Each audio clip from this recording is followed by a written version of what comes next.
संज्ञा। हमारा टॉपिक कौन सा बेटा? संज्ञा। अब देखो जो हमारा टॉपिक संज्ञा है, ये संज्ञा क्या होती है? कोई भी नाम, किसी चीज का भी नाम संज्ञा होता है। क्या होता है? संज्ञा। जैसे कोई भी नाम है, पंखा, कुर्सी, मेज, चौक, बोर्ड, टेबल, ये पुस्तक, किसी भी चीज का नाम, गाय, लड़का, लड़की, ये सारी किसी भी चीज का नाम क्या होता है? संज्ञा होती है। और संसार में जिस वस्तु का नाम रखा है पहचान के लिए, जो नाम रखा है पहचान के लिए, वो सब संज्ञा है। क्या है? संज्ञा। अब इस संज्ञा के भेद कितने होते हैं? संज्ञा के 3 भेद होते हैं। संज्ञा के कितने भेद होते हैं? 3 भेद होते हैं। अब कैसे करेंगे हम? देखो, संज्ञा होती क्या है?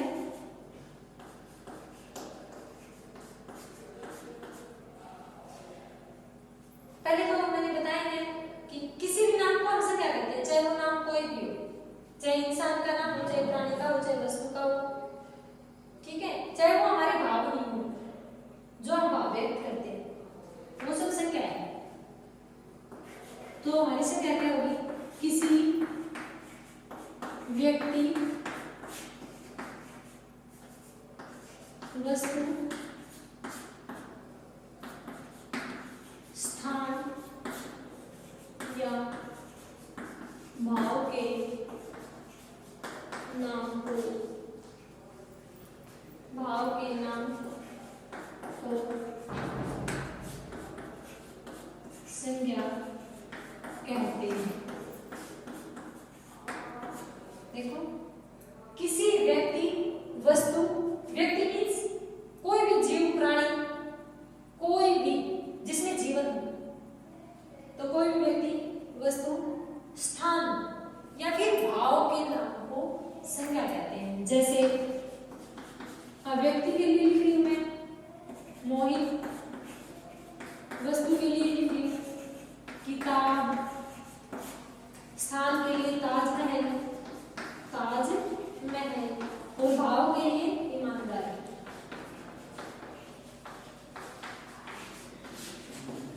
ये सब क्या है? संज्ञा। कोई भी व्यक्ति का नाम हो, किसी वस्तु का नाम हो, कोई स्थान का नाम हो, या फिर किसी व्यक्ति, वस्तु के या किसी चीज के भाव हो, जैसे ईमानदारी, ये सब क्या है? संज्ञा। क्या हमारे?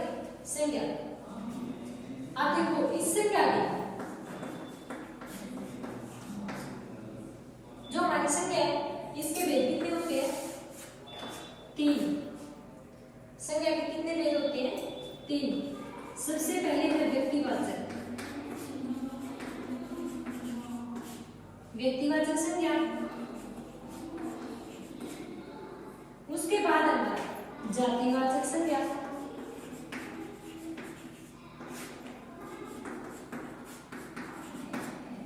और उसके बाद हमारा भाववाचक संज्ञा।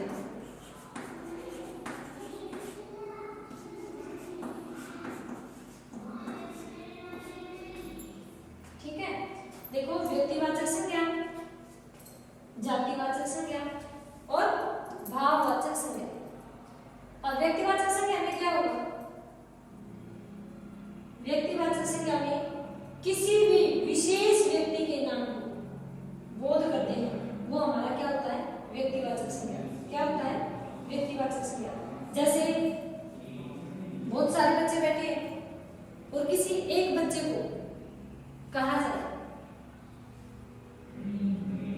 मोहित, आपको ये काम करना है, तो जो बहुत सारे बच्चे हैं उनमें मैंने सिर्फ मोहित को बोला है, किसी विशेष व्यक्ति को बोला है, सभी को नहीं बोला।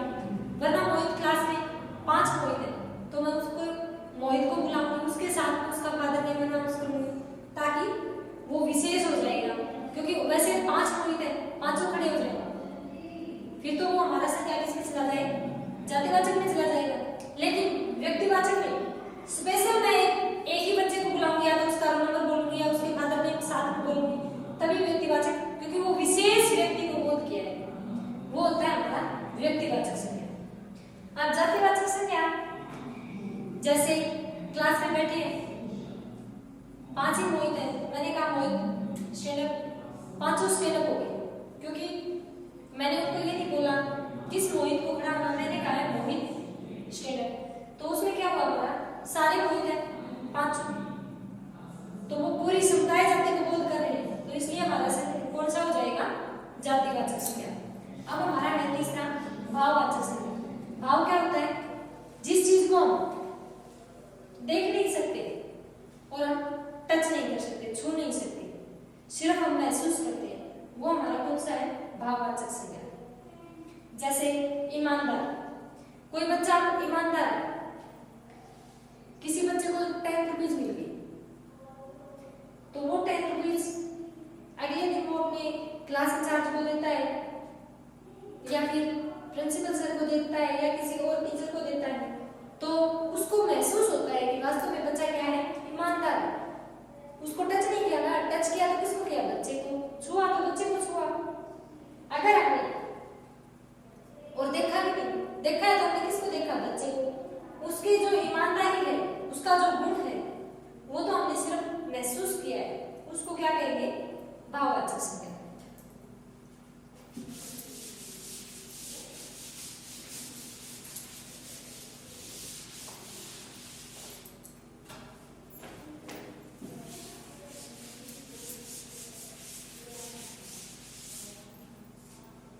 अब देखो व्यक्तिवाचक संज्ञा,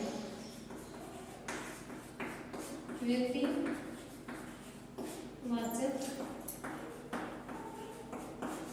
संज्ञा, व्यक्तिवाचक संज्ञा क्या होती है, जो किसी विशेष व्यक्ति को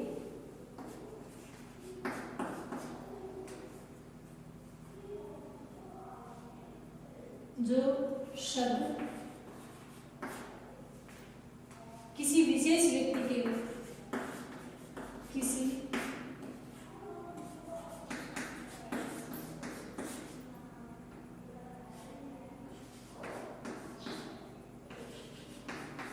जो शब्द किसी विशेष व्यक्ति को बोध करता है, विशेष व्यक्ति का बोध करता है, वो कौन सी संज्ञा है, व्यक्तिवाचक संज्ञा। जो शब्द किसी विशेष व्यक्ति का या विशेष व्यक्ति वस्तु स्थान गुण आदि का बोध करता है, विशेष व्यक्ति वस्तु स्थान या भाव का बोध कराए, बोध कराए, उसे व्यक्तिवाचक संज्ञा कहते हैं। क्या कहते हैं, व्यक्तिवाचक, व्यक्तिवाचक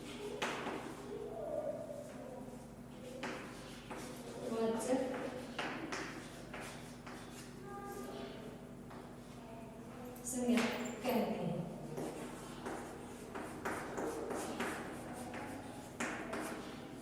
देखो व्यक्तिवाचक संज्ञा, व्यक्तिवाचक संज्ञा क्या है, जो शब्द किसी विशेष व्यक्ति वस्तु स्थान या भाव का, स्थान या भाव का बोध कराए, या स्थान या भाव के नाम का, हम यहाँ के नाम का भी कर सकते हैं, के भाव, स्थान या भाव के नाम का, स्थान या भाव के नाम का बोध कराए, उसे व्यक्तिवाचक संज्ञा कहते हैं। जैसे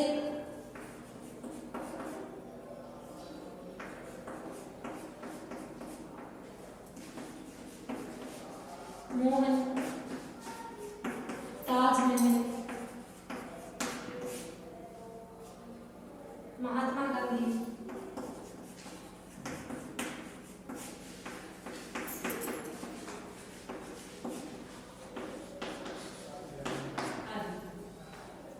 देखो जैसे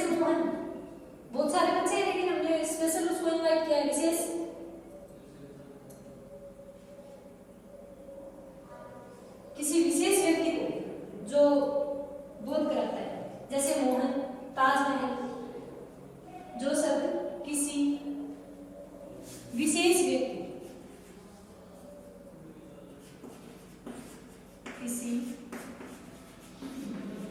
विशेष, देखो जो शब्द किसी विशेष व्यक्ति, वस्तु, स्थान या भाव के नाम का बोध कराए उसे व्यक्तिवाचक संज्ञा कहते हैं।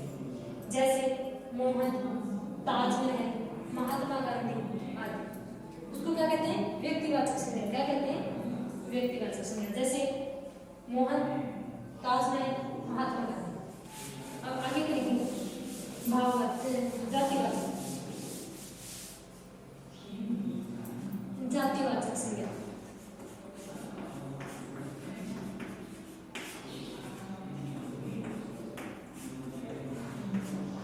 अब जातिवाचक संज्ञा क्या होती है? जो शब्द किसी विशेष जाति समुदाय का बोध करे, जो शब्द किसी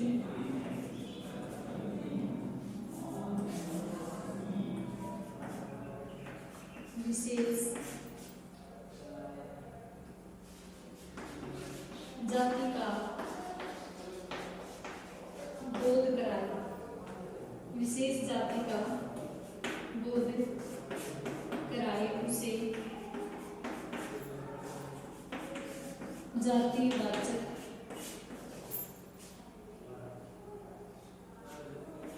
संज्ञा कहते हैं।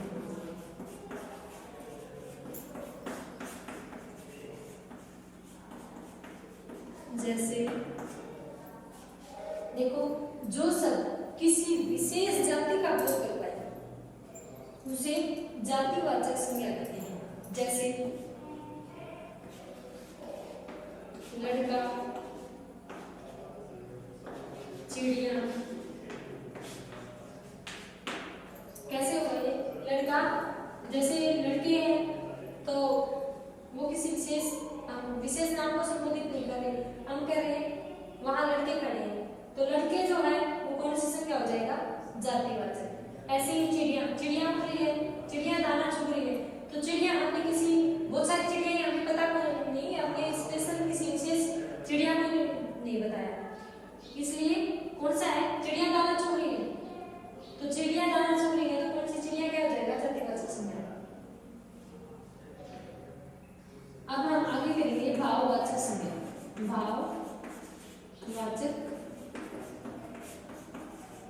संज्ञा। भाववाचक संज्ञा क्या होती है? जो शब्द किसी व्यक्ति, वस्तु के गुण दोष का, जो शब्द किसी व्यक्ति, वस्तु के, जो शब्द किसी व्यक्ति, वस्तु के गुण दोष का बोध करवाए, व्यक्ति, वस्तु के गुण दोष का बोध कराए उसे भाववाचक संज्ञा कहते हैं। भाववाचक संज्ञा कहते हैं। अब किसी व्यक्ति, वस्तु के गुण कैसे, गुण और दोष का बोध कैसे कराएगी? कैसे बोध करवाएगी? जो शब्द किसी व्यक्ति, वस्तु के गुण दोष का, व्यक्ति है कोई, उसके गुण और दोष, जो उसके अंदर गुण है और दोष है, उसी का बोध करवाएगी। कोई वस्तु है, उसके गुण दोष का बोध करवाएगा। जैसे करेगा, कड़वा कुत्ता है। अब इसमें भाववाचक संज्ञा क्या हो जाएगी? कड़वा, क्योंकि करेले का जो गुण है, दोष है, वो क्या है? कड़वा होना। सेब मीठा है, सेब मीठा है।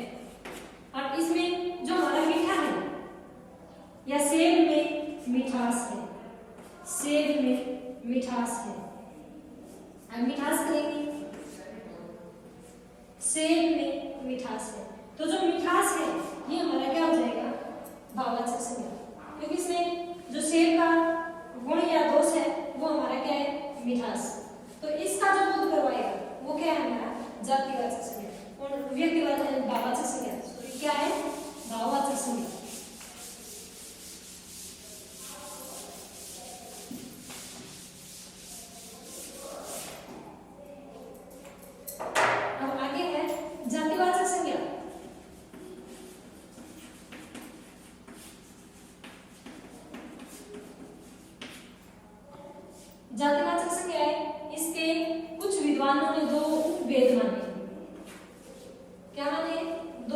भेद। एक इसका है समूहवाचक संज्ञा, समूहवाचक, और दूसरा माना है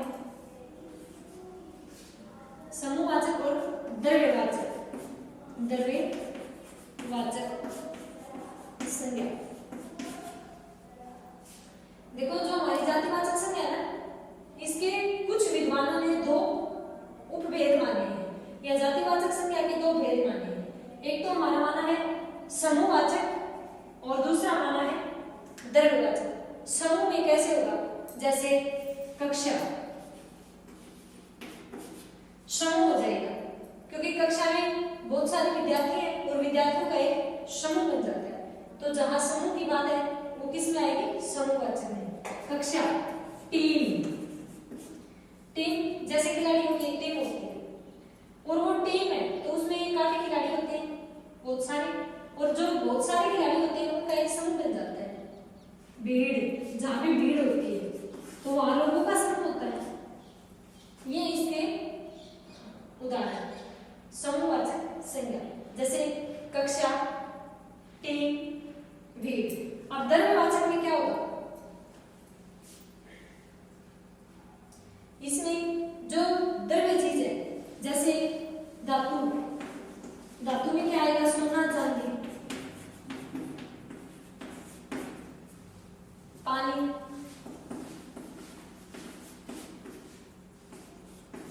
तेल। जो चीज ठोस, द्रव, गैस, जो तीन चीज होती है द्रव्यवाचक संज्ञा में आती है।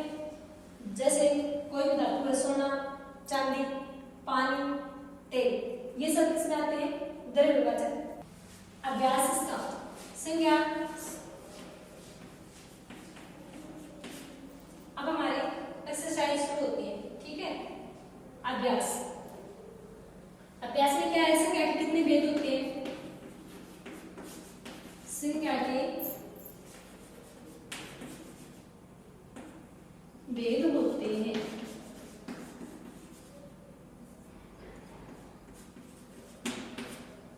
संज्ञा के भेद होते हैं 2, 4 या 3। संज्ञा के भेद होते हैं, कितने होते हैं, 2, 4 या फिर 3। तो संज्ञा के कितने भेद होते हैं, 3, ठीक है। इनमें से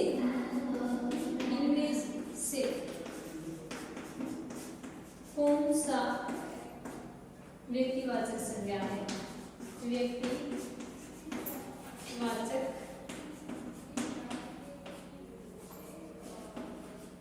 संज्ञा है। अब इनमें से कौन सा व्यक्तिवाचक संज्ञा है, जैसे आगरा, गाय, बचपन। तो देखो व्यक्तिवाचक संज्ञा कौन सा है, आगरा, गाय और बचपन। अब हम देखेंगे कि विशेष व्यक्ति वस्तु स्थान को संज्ञा कहते हैं। कोई विशेष व्यक्ति वस्तु स्थान या भाव के नाम को हम क्या कहते हैं, व्यक्तिवाचक संज्ञा कहते हैं। तो हमारा विशेष क्या है इसमें, आगरा। गाय कौन सा है, जातिवाचक संज्ञा, क्योंकि किसी विशेष गाय का नाम नहीं ले रखा यहाँ पे। बचपन कौन सी संज्ञा हो जाएगी, भाववाचक, क्योंकि बचपन को हम सिर्फ महसूस कर सकते हैं, देख भी नहीं सकते और इसको छू भी नहीं सकते।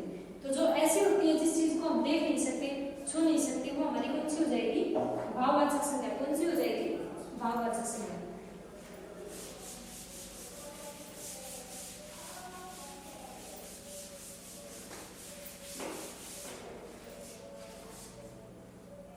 अब भाववाचक संज्ञा जैसे हम सुंदर, इसका भाववाचक संज्ञा कैसे बनाएंगे हम, कैसे, सुंदर, सुंदरता, शब्दों से हम कैसे भाववाचक संज्ञा बनाएंगे, जैसे सुंदर, सुंदरता। अपना, हमारे पास ये शब्द है तो ये क्या बना रहे हैं, भाववाचक संज्ञा, भाववाचक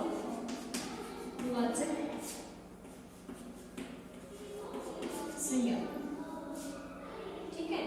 अब सुंदर से कैसे बनेगा, सुंदरता।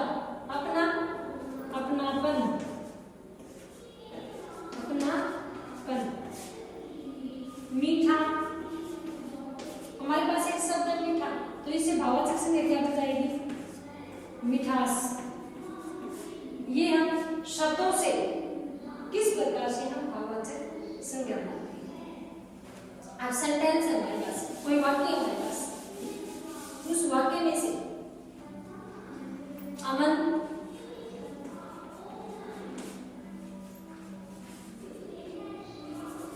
ईमानदार लड़का है, अमन ईमानदार लड़का है। रोहित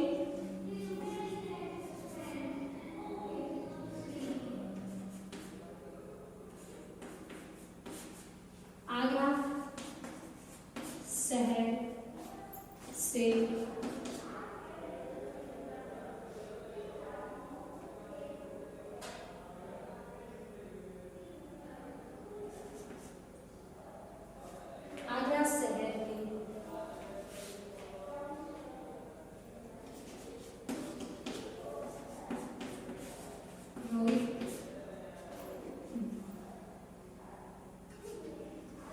जैसे मान लो बूढ़ा हो गया, आगरा शहर में रोहित बूढ़ा हो गया। कोई भी सेंटेंस, कोई भी वाक्य ले लेते हैं। जैसे अमन ईमानदार लड़का है, आगरा शहर में रोहित बूढ़ा हो गया। तो अब इसमें से हम व्यक्तिवाचक संज्ञा छाटेंगे। व्यक्तिवाचक संज्ञा, जातिवाचक संज्ञा और भाववाचक संज्ञा।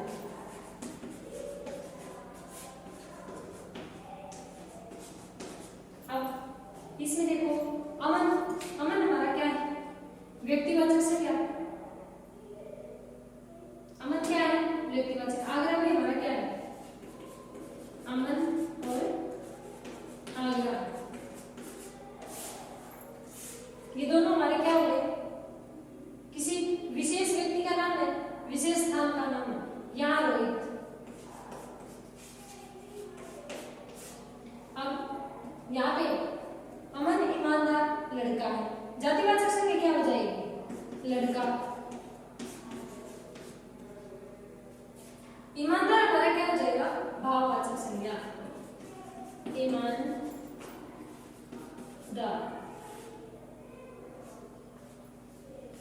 अब शहर, फिर किसी विशेष शहर का नाम लिखिए, शहर, कोई भी शहर हो सकता है, तो इसलिए हमारा कौन सा हो जाएगा?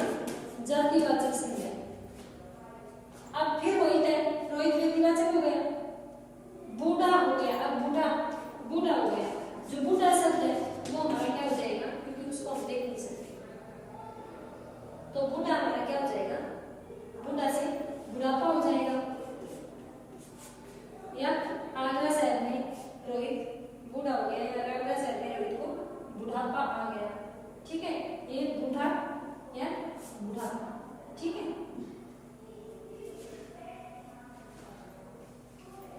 ये हमारा क्या हो जाएगा? भाववाचक संज्ञा।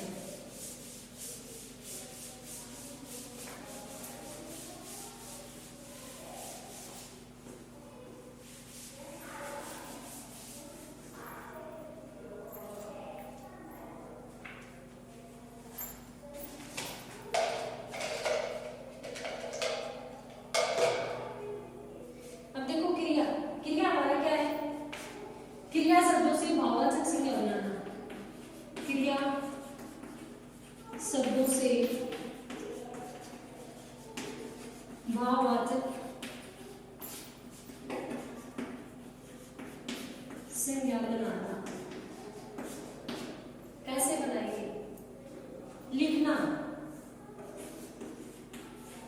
लिखना हमारा क्रिया है, लिखना हमारा क्या है? क्रिया है। तो इससे हमारा क्या हो जाएगा? लिखावट। भाववाचक संज्ञा कैसे हो जाएगा? लिखावट। चढ़ना, भाववाचक संज्ञा क्या हो जाएगा? चढ़ाई। खेलना, भाववाचक संज्ञा क्या हो जाएगा? खेलना, खेल। भाववाचक संज्ञा क्या हो जाएगा? खेल। देखो लिखना, लिखना से लिखावट, चढ़ना चढ़ाई, खेल, ये हमारा क्या हो जाएगा, क्रिया शब्दों से कैसे भाववाचक संज्ञा बनाया जाता है। तो इस प्रकार से हम क्रिया शब्दों से भी भाववाचक संज्ञा बना सकते हैं। जैसे मीठा, मिठास, गोल, गोलाई, आलसी, आलस्य, आलस, शव, शब्द, ये हम क्रिया शब्दों से भाववाचक संज्ञा बना सकते हैं।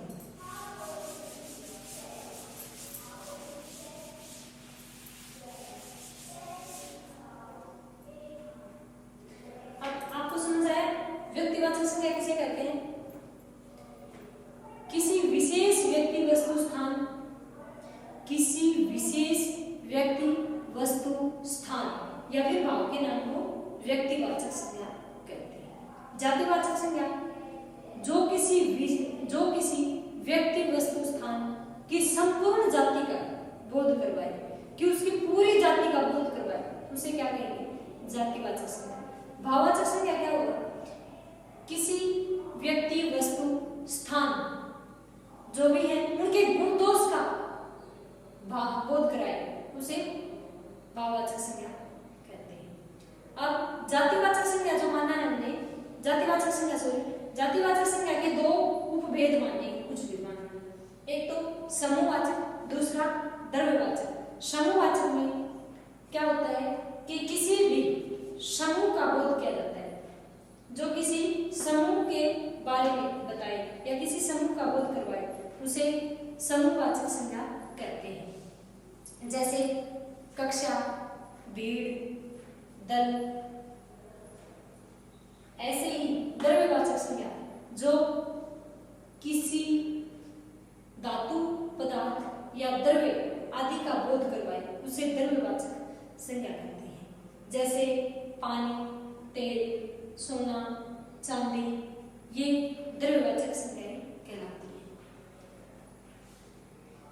मेरी आशा है कि आप सभी से मेरी आशा है कि आप सभी को टॉपिक अच्छे से समझ में आया होगा, और मैं उम्मीद करती हूँ आप ज़्यादा से ज़्यादा टॉपिक समझने का कष्ट करें।